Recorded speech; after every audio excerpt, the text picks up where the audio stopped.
Come on. Relax je, ambil masa. Timing.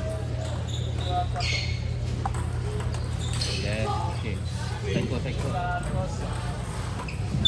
Jangan kukuh, relax je.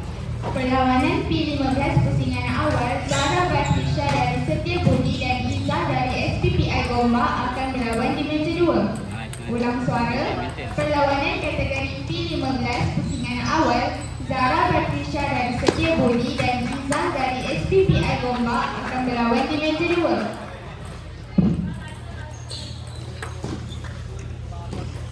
Perlawanan kategori P15 pusingan awal, Dia Humaira dari SMK Bandar Baru Sungai Buloh dan Chan Yang Zi dari Sasana akan berlawan di meja 3. Timing. Ulang suara. Perlawanan kategori P15 pusingan awal, Dia Humaira dari SMK Bandar Baru Sungai Buloh dan Chan Yang Zi dari Sasana akan berlawan di meja 3.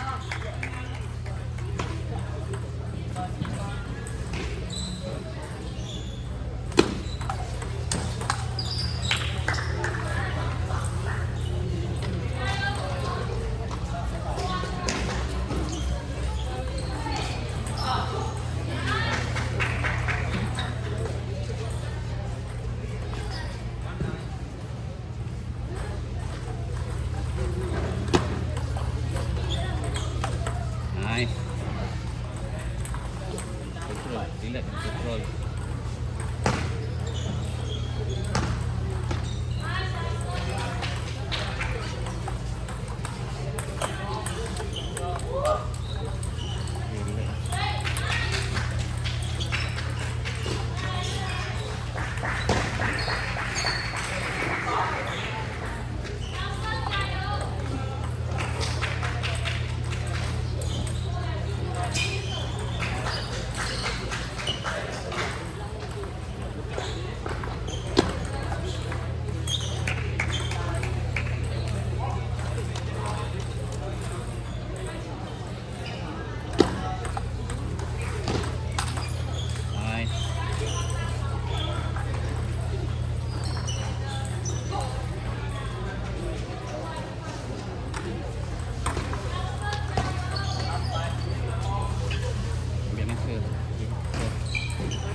Maintain.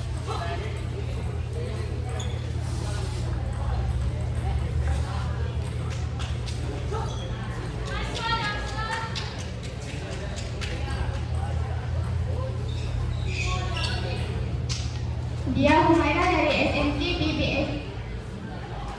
Maafkan saya. Dia Humaira dari SMK Bandar Baru Sungai Buloh. Sila datang ke meja 3 sekarang. Ulang suara.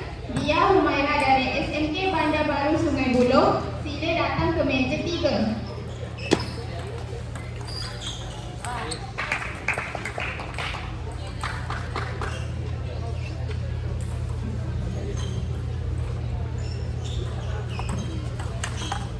Nice.